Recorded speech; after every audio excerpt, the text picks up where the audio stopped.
তো এখানে দেখতেই পাচ্ছ আমি মোবাইল স্ক্রিনটা ওপেন করে নিচ্ছি। তো সবার প্রথমে আপনাদেরকে ফেসবুকটা ওপেন করে নিতে হবে। তো চলো এখানে আমি ফেসবুকটা ওপেন করে নিচ্ছি। এরপর এইখানে আপনাকে 3 লাইনে ক্লিক করতে হবে। 3 লাইনে ক্লিক করার পর এখানে আপনাকে একদম নিচে চলে যেতে হবে হালকা করে। তো লগ আউটে ক্লিক করে দিতে হবে। তো এখানে আমি লগ আউটে ক্লিক করে দিয়েছি, এটা আমি সেভ করে রাখছি।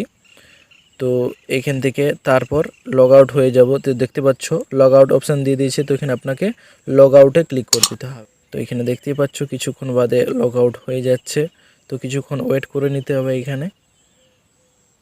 তো এখানে দেখতে পাচ্ছ লগ আউট হয়ে গেছে, তবু আপনি এখানে লগ ইন করতে পারবেন, এখানে ঢুকতে পারবেন। তবু এইটা কিভাবে রিমুভ করতে পারবেন, তো সবার প্রথমে আপনাদেরকে এই সেটিংয়ে ক্লিক করতে হবে, একদম পুরোপুরি লগ আউট করতে হবে, দিয়ে রিমুভ প্রোফাইল দেখাচ্ছে।